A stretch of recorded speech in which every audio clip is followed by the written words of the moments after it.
D'autres personnes qui viendront apportent un juste milieu. Il faut que dans toute société, dans tous les quartiers, il faut qu'il y ait un juste milieu de tout.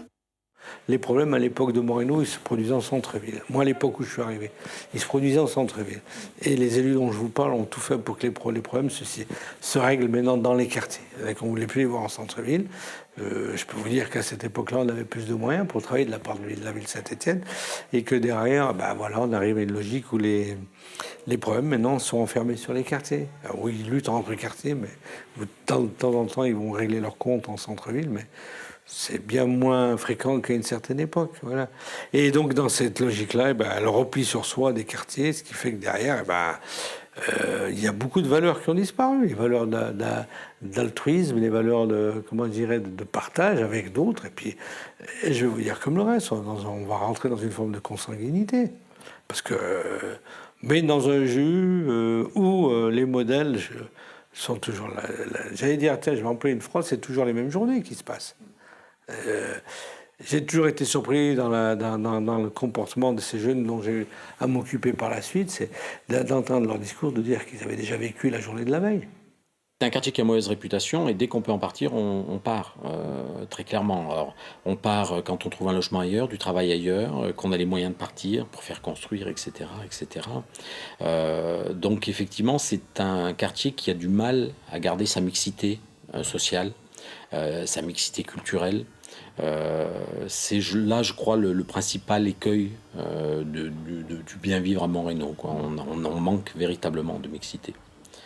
Alors sur l'habitat, effectivement, j'ai vu rénover les premières barres. Hein. C'était rue Eugène Colus-Petit, c'était la réhabilitation, la rénovation des premières barres. C'était Debussy, donc le long du boulevard Vivaldi, qui ont été démolis depuis.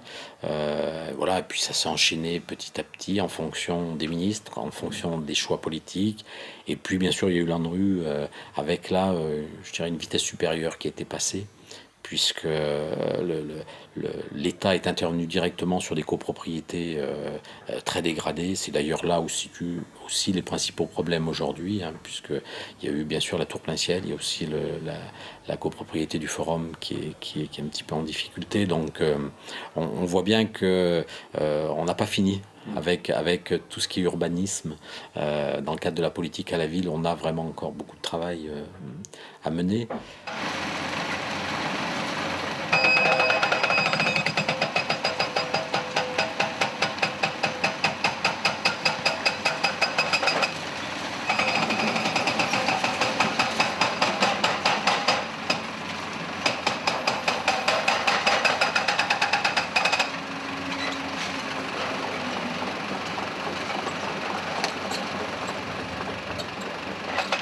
Le grand projet de ville qui a été créé en 2002, qui préfigurait l'ANRU, donc l'Agence nationale de rénovation urbaine, a posé les premiers jalons d'un vrai projet de quartier avec là plusieurs cordes à notre arc, des démolitions, certes, pour partie, mais des réhabilitations, des résidentialisations et des reconstructions à terme. Et aujourd'hui, on est au pied du mur, où on a collectivement les organismes d'HLM, notamment Loire Habitat, pour ce qui nous concerne, fini nos démolitions, que ce soit le quartier de Debussy, avec 212 logements, la petite Bérard d'une douzaine de logements.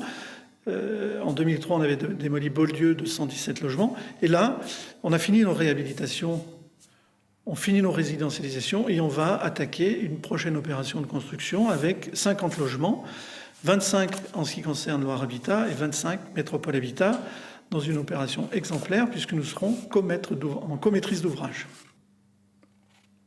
Et donc dans l'organisation qui est proposée, on a deux immeubles collectifs, deux ensembles collectifs qui viennent borner en quelque sorte l'îlot.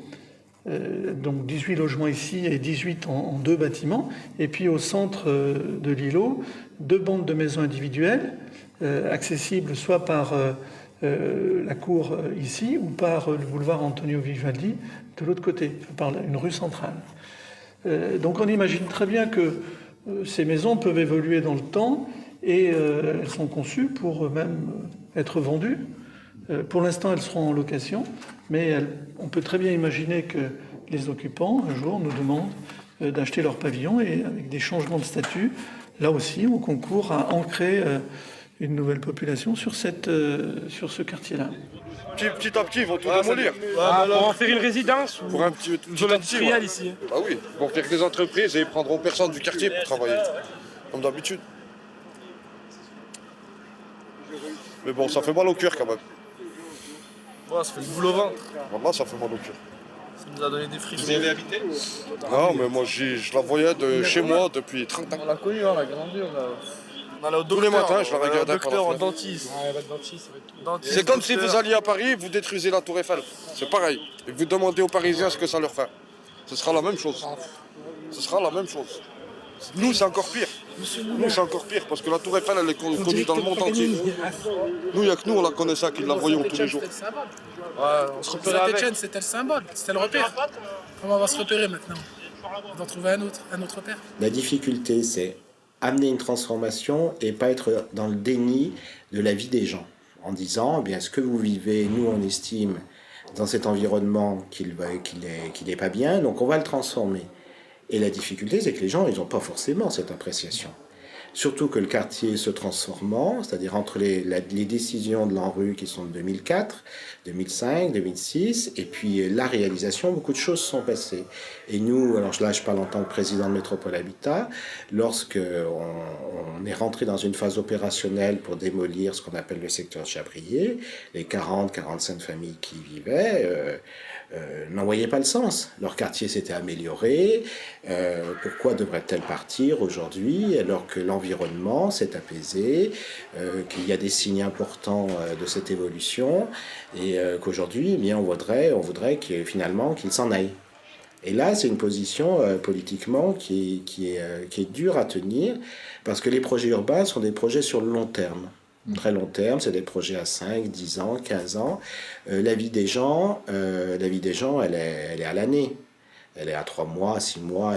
Donc, lorsqu'on dit oui, mais on vous a concerté là-dessus, si on les a concertés il y a 3 ans, ça n'existe pas dans l'histoire des gens. C'est quelque chose, voilà. Donc, et en plus, les familles ont vécu une transformation dans l'immédiat qui est importante, c'est-à-dire que les enfants grandissent, ils partent, voilà, il y a des recompositions qui se font et leur vie a entièrement changé. Et nous, avec notre projet urbain, la volonté, c'est de prendre en compte cette réalité-là, mais maintenir nos objectifs de transformation.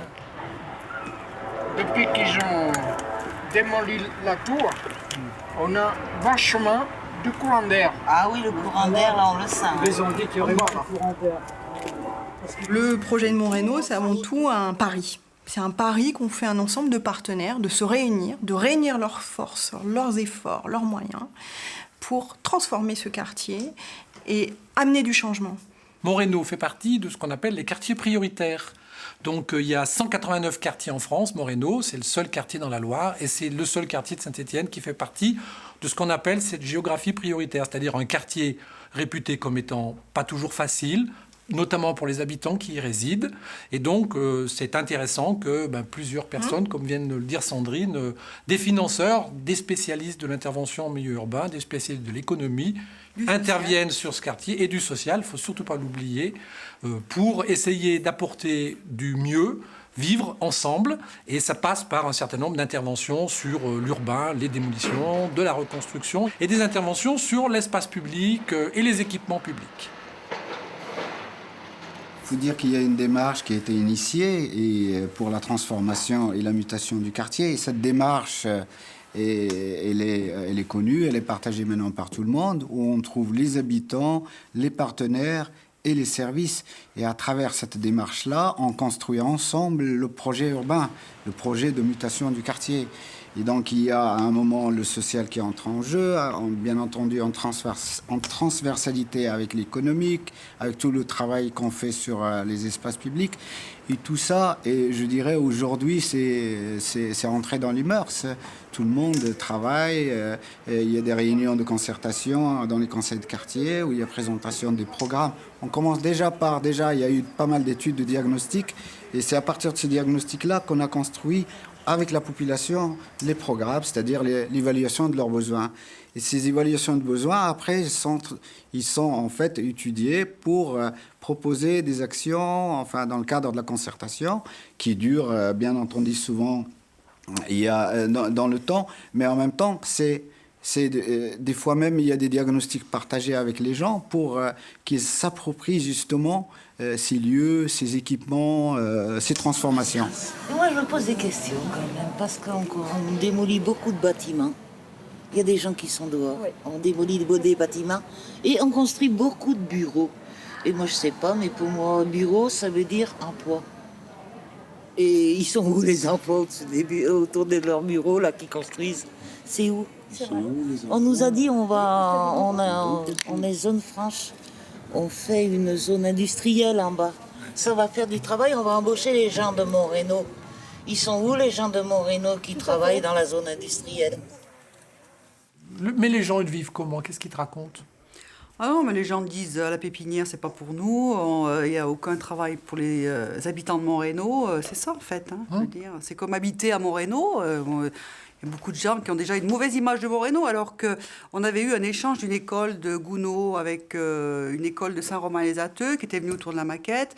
Et les mamans de Saint-Romain-les-Ateux étaient stupéfaites de voir que Moreno était si beau. Je veux dire, l'image est tellement négative de par le passé, que maintenant les gens, c'est vrai que les gens qui ne connaissent pas Moreno sont étonnés. Mais est-ce que c'est pas ça qu'on doit faire collectivement? Oui, à révéler ce potentiel et à montrer que l'image qu'on a aujourd'hui de Moreno, elle n'est pas tout à fait juste. Est-ce que la question qu'on peut se poser, c'est est-ce que les gens, tu as le sentiment qu'ils croient en leur quartier ou s'ils sont quand même si les gens croient, les gens croient en leur quartier, mais les gens de l'extérieur qui souhaiteraient venir ici, j'en connais pas beaucoup.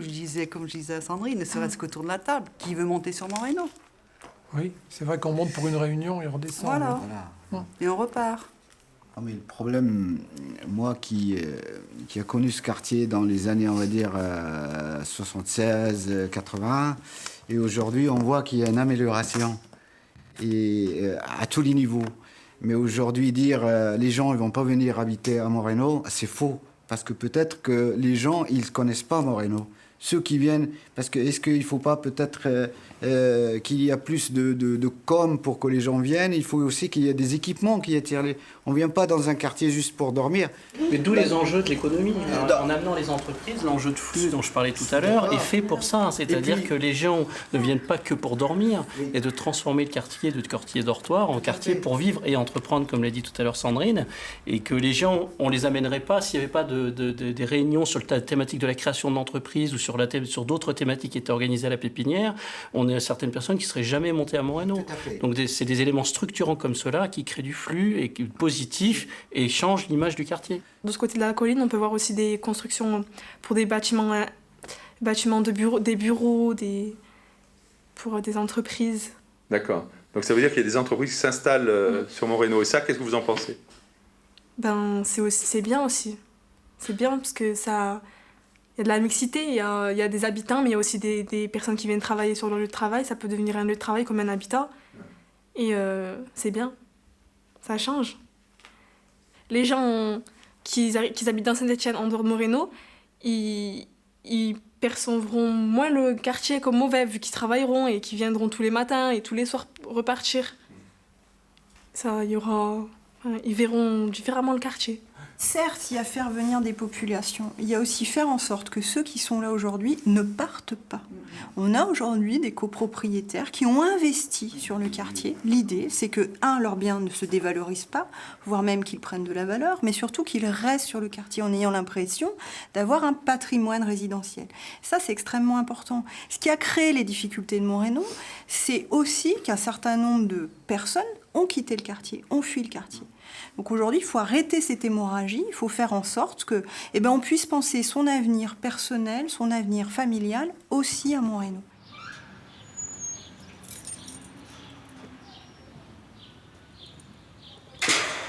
On a eu une multitude d'amis qui étaient là, on s'y est plus.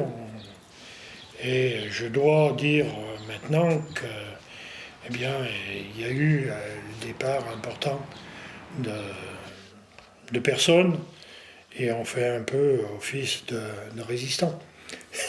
On est là, mais en espérant toujours qu'il va y avoir un sursaut et que, bien, ma foi, l'équilibre va de retour revenir dans ce quartier. Attention au discours de ne pas être décalé par rapport à une image ou une ambition ou un projet de Montreno, alors que la réalité, elle reste difficile pour la plupart des habitants quand même, et qu'il faut aussi se confronter à cette réalité. Il faut aussi que notre projet il soit en phase avec cette réalité. Et on a une responsabilité à répondre à cette amélioration au quotidien, tout en dégageant des perspectives d'avenir. Et c'est ça la difficulté.